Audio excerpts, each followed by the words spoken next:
Hi, I'm Craig Phillips. In this video, I'm going to show you how to build your own external gym. And the tools you're going to require are a chop saw. If you don't have a chop saw, a hand saw will be fine.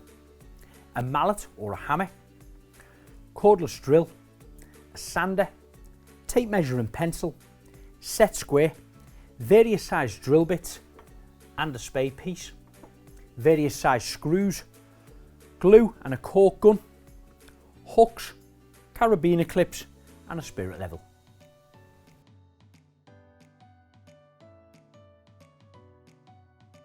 So my main frame is going to consist of 4 very strong corner posts here out of 4x4 tannalized timber.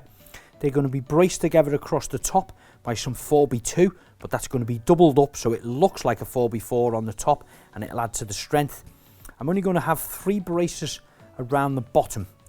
The 2 either side are going to stick out a little bit at the front to help the counterbalance and the leverage of it.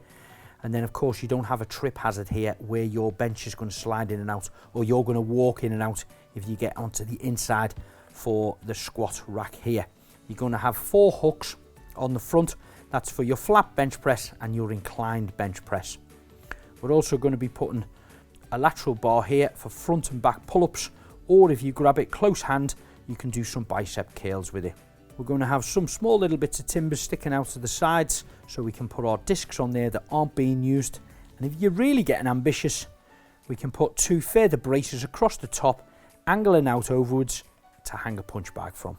Now these big fence posts are going to be my 4 corners. They're 100mm by 100mm and they come at 2.4 meters in length, which is perfect for me. Before I start fixing these together and creating a frame, I've got myself broom handle. I've chopped it up into little small lengths here. These are only about 140mm. Now I want to set 4 of these in both corners, the 2 back corners of my frame. So I'm going to drill a hole out in them. Now I don't want to set them sticking upright at a complete 90 degrees like this. What I want is for them to be like that a little bit, because when that's upright and there's a disc on there and you may be using a heavy punch bag and any vibrations, you don't want the disc to actually slide off there. These discs are only stored here on the side when they're not being used. So we're going to put that in on an angle, and the way we get that is by using a spade piece. This is a 28mm wide, and this broom handle is probably about 27. It should just slide in there really well. And of course I'll apply some polyurethane glue which will dry really strong. So I'm going to start off taking this as the bottom of my frame. I'm going to come up about 380mm, which is here, and I'm going to start to bore that hole out, and I'm going to go in about 50 or 60mm deep.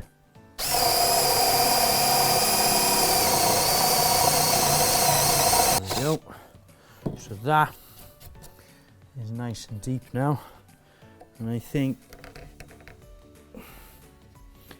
perfect, that's exactly what I'm looking for. And I put my set square back on there. As you can see, it's not squared, it's just tilting it a fraction on there, but that is perfect. Nothing is going to fall off that. So I'm going to put 4 of these down each side.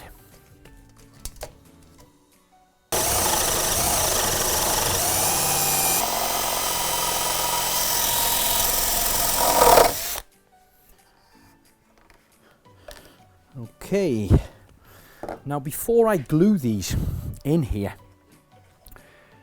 you can probably see that's a standard end of a broom handle, and it's kind of had the edges beveled off it and made it rounded off in a way. Of course, where I've cut them, they're not rounded off, so I will just get my little sander.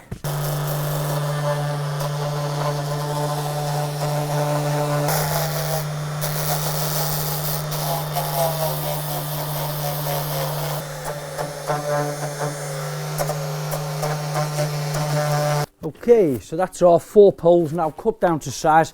They've had all the edges polished off. What I'm going to do now is remove them and apply some glue in there to fix them into place on that angle. Now I'm going to use a polyurethane glue. I'm going to put plenty in, certainly around the bottom and around the sides. And what that will do is it will expand, of course go hard and hold that pole. And I'm just twisting it a little bit because I do want it to go around all of the areas of the wood in there. You might find the glue oozing around there, but wait till it dries, get your trimming knife and simply just trim that off. Now I'm ready to assemble my parts. So I've got one of the back sections where I've glued in these poles here ready for the discs, and I've got one of the front sections. I'm going to space this out because I want about 1200 millimeters gap between them. I'm going to cut some 4x2 down. I'm going to cut a piece at 1300 for the top, and then along here at the bottom I'm actually going to cut a piece a little bit longer, about 1500, because the bottom front I want that like a little bit of a foot sticking out of it, and I'll explain a little bit more when it's standing upright why that is there.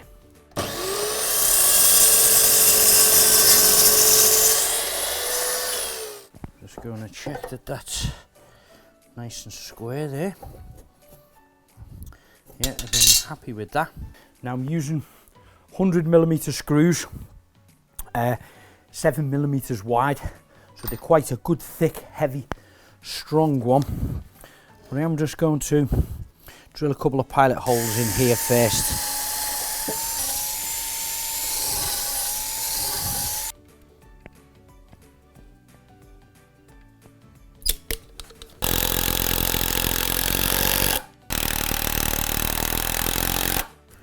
So this piece is going to be flush to the back end there, of course, and then the toe sticking out on the front. So I'm going to take a measurement, mark it at 1200 here and 1300, and that's where that one's going to be fitted onto there.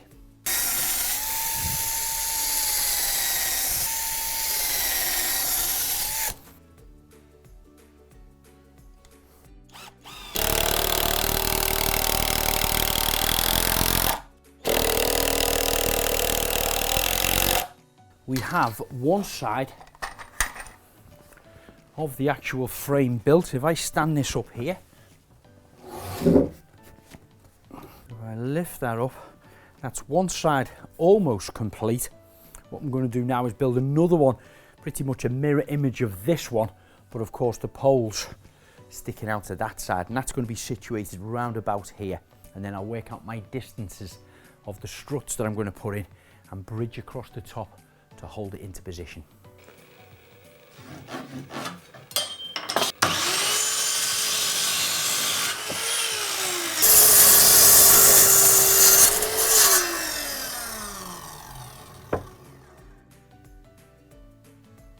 My both sides are now complete. I've got them standing upright.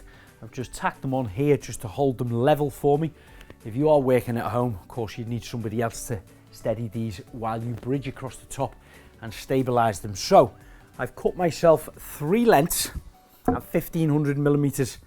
These are going to sit on the front, up along here and on here. Another one along the back, bridging across to that post, and same again, one on the very bottom at the back is going to be there, and that'll stop any movement of the back going out like this way, and of course at the top stopping any movement that way. We're not going to have one here at the front because that can become a trip hazard. We mentioned earlier about when we step back to do squats and things in here, we want the space to be able to walk in and out.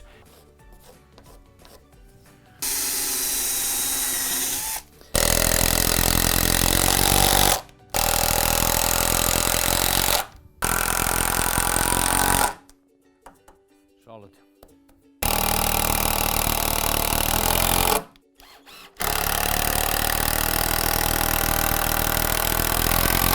So now the top 4 actual struts are in place, holding all 4 corners of the post together. I've used 2x4 inch. Now I've cut 4 more pieces out the same size timber, 2x4 inch, to actually fit on the underside of here. The look that I want to try to achieve is the whole frame itself looks like it's 4-inch square, you know, because we're doubling this 4x2 up. I'll put plenty of glue on the underside of it. I've pre-drilled some pilot holes in there. I'll finish them in. Now these screws aren't as big as the ones I put in the top corners. These are just 80 millimeters in length. But once they bite into that top board, and of course the glue dries in there, it laminates them together and again makes it even stronger.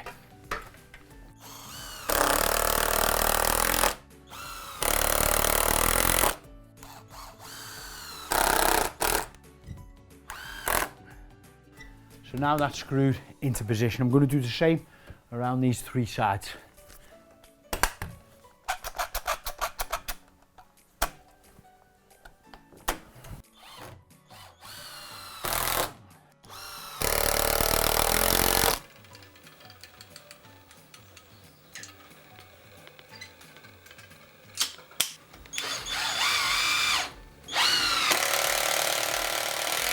Now that's all the braces completed around the top 4 corners.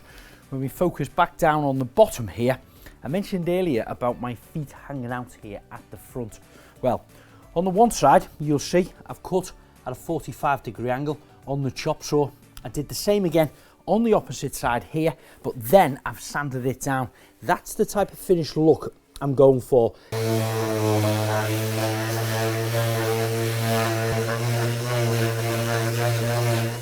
Now that is my frame more or less complete, unless you're actually having the punch bag, which in this case I am. So I'm going to put 2 more timbers from the top, more or less on the corner here and corner there. They're going to come across, both sit on this back ledge here and hang over probably about a good 600 or 700 millimeters. So there's enough room for the bag to actually swing and not catch any of the corner posts.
So this is going to be for my handlebar on here for doing pull-ups front and back, and even narrow arm grip ones, doing chin-ups for the biceps. So now the structure's complete, I'm ready to start fixing on my hooks. Now I've purchased these, and these actually take a weight of 75 kilos once they're pinned in 2 places. So of course I'm going to bridge them across. I'm going to put a couple on the front, one for bench press for when you're flat bench press, one a little bit higher for when you're doing an inclined bench press, and then one on the inside higher up for the actual squats. Now, depending on the height of your bench that you've got at home, I'm going to set mine, my first row, for the flat bench press to be able to lift off at about 800 millimeters high from the top of my shoe on here. I'm going to place this right in the very center on that bracket there. I'm going to drill a pilot hole in it.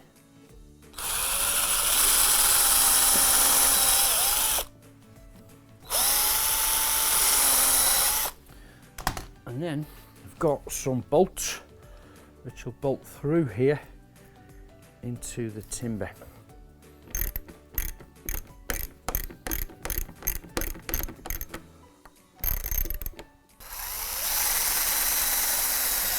And these bolts are going in about probably 45 millimeters into the actual timber.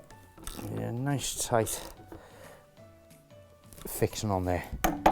That should be nice and solid. 1100 here. The next one.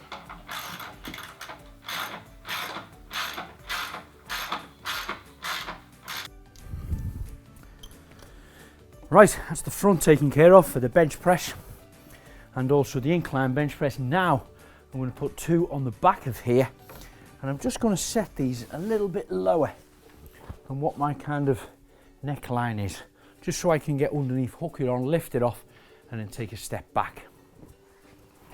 So I'm probably, of course, you'll have to do your own measurements when you come to set yours. Or you could always put, you know, 2 or 3 of them on here with a couple of inches gap between them, and that way it's suitable for different heights.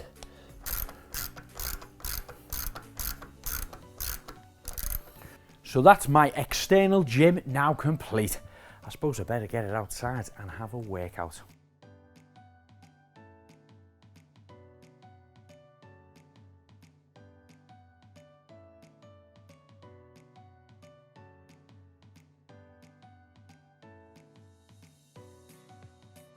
If I was doing this on my own and actually got into a little bit of trouble, I need something else to catch this bar if I can't. So that's when I put in these two timbers here. The two pieces of 4x2 bridged across, screwed into the main posts, and also a little small angle bracket underneath each corner. The punch bag for me is probably one of my favourite additions for this type of gym.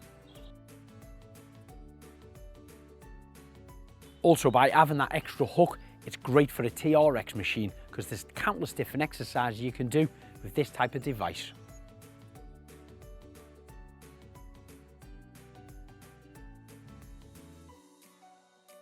So I'm sure you will agree, by building your own outdoor gym is a great way of keeping fit in the summertime.